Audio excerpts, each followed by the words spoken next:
ظلم شامل نہیں کرتے. اللہ کے رسول صلی اللہ علیہ وسلم نے اس کی تفسیر میں ظلم سے مراد یہ آیت تلاوت فرمائی ان الشرک لظلم عظیم. یہاں مراد شرک ہے. جو لوگ اپنے ایمان میں شرک کو داخل نہیں کرتے ان کے لیے خوشخبری ہے. کون کون سی خوشخبری؟ اولئک لہم الامن. اسے امن نہیں چاہیے، ہر کسی کو چاہیے کہ امن ہو جائے، سکون ہو جائے. امن کی گارنٹی اللہ نے دے دی ہے اگر ایمان میں شرک نہیں. وہم مہتدون، اور وہی ہدایت یافتہ لوگ ہیں جن کے ایمان میں شرک نہیں. محترم سامعین کرام، دنیا کا جو سب سے بڑا گناہ، ایسا گناہ کہ انسان کی نمازوں کو، انسان کی عبادتوں کو، انسان کی تلاوت کو، انسان کے صدقات کو، انسان کے نیک اعمال کو برباد کر دینے والا ہے.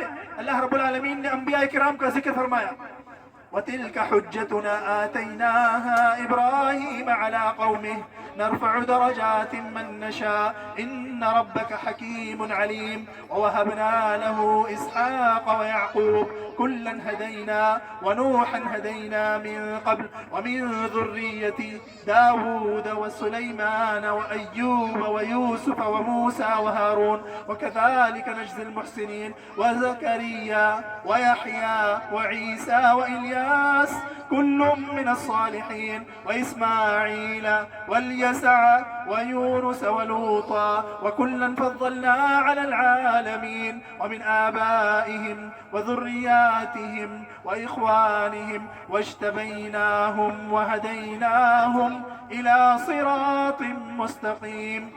انبیاء کرام کا ذکر کرنے کے بعد اللہ نے فرمایا ان کو اللہ نے ہدایت دی، ان کو صراط مستقیم سے. ذلك هدى الله يهدي به من يشاء من عباده. یہ ہدایت کی توفیق اللہ رب العالمین اپنے بندوں میں سے جسے چاہتا ہے عطا فرماتا ہے. طاقتیں دندنا رہی تھی، کفر دندنا رہا تھا، پوری قوت کے ساتھ اپنے پرچم گاڑے ہوئے تھا. کفر بھی، شرک بھی، خرافات بھی، جاہلی رسم و رواج بھی، نخوت اور غرور بھی، گھمنڈ اور تکبر بھی. شراب پی جا رہی ہے، جوا کھیلا جا رہا ہے، زنا ہو رہے ہیں، اور جتنی برائیاں ہیں سب پھیلی ہوئی ہیں، پورے معاشرے میں پھیلی ہوئی ہیں. اللہ رب العزت نے فرمایا ان اللہ نظر الی اہل الارض.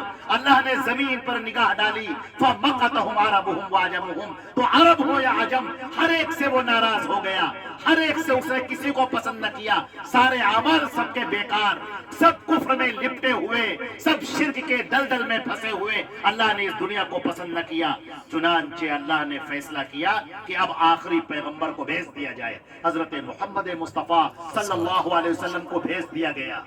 اب آپ دیکھیے، میں حضرت محمد مصطفیٰ صلی اللہ علیہ وسلم کی اس وقت کی بات کر رہا ہوں. یہ اللہ کی نعمت اتاری گئی، یہ اللہ کا تحفہ اتارا گیا. میں بچپن کی بات کرنے جا رہا ہوں، میں نبوت کی بات نہیں. وہ تو بڑا کمال کا موقع ہے جب اللہ نے ان کی شخصیت کو کامل بنا دیا، ان کے اسوے کو پوری دنیا کے لیے رہنما بنا دیا. نہیں، میں بچپن کی بات کر رہا ہوں. اللہ کے نبی صلی اللہ علیہ وسلم جب پیدا ہوتے ہیں، یتیم پیدا ہوتے ہیں اور اپنی ماں کا دودھ پی رہے ہیں.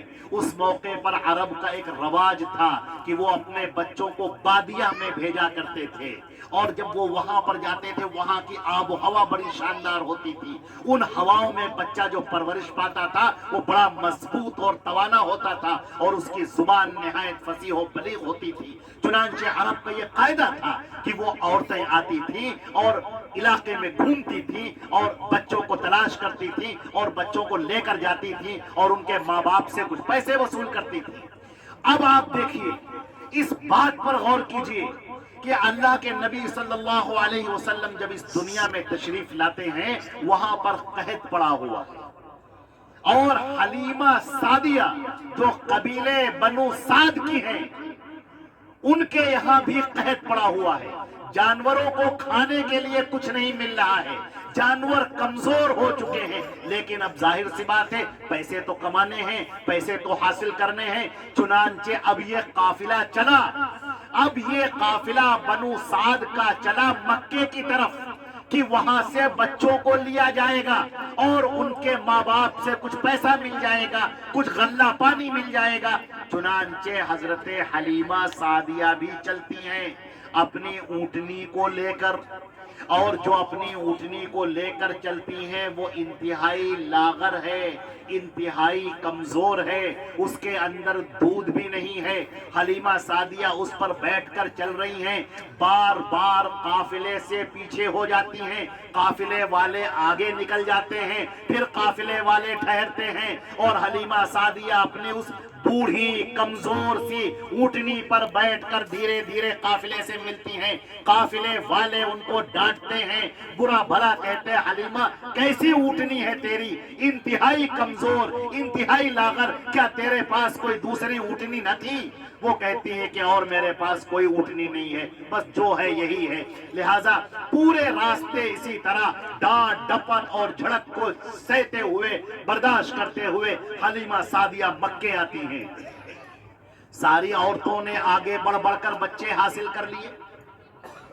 عزیزان محترم، میری ماں اور بہنوں آپ بھی سنیں، اور میرے پیارے بچوں آپ بھی سنیں، حلیمہ سعدیہ آتی ہیں، آگے بڑھتی ہیں، مکے کے بڑے بڑے شرفا کے در و دیوار کو دیکھتی ہیں، ان کے مکانوں کو دیکھتی ہیں، اور جب انہیں پتا چلتا ہے کہ عبد المطلب کا پوتا ہے، جو عبد المطلب کے ہاں ہے، اس کے باپ نہیں ہے دنیا میں، یہ یتیم بچہ ہے، غریب خاندان ہے، تو وہ آتی ہیں اور واپس چلی جاتی ہیں۔ وہ اس در پہ آئیں اور محمد مصطفیٰ کو نہیں لیا، واپس چلی گئی، اور اس کے بعد پھر محلے میں گھومتی رہی، پھر ایک طبیعت میں آیا کہ چلو دیکھا جائے، پھر اس بچے کے پاس آتی ہیں۔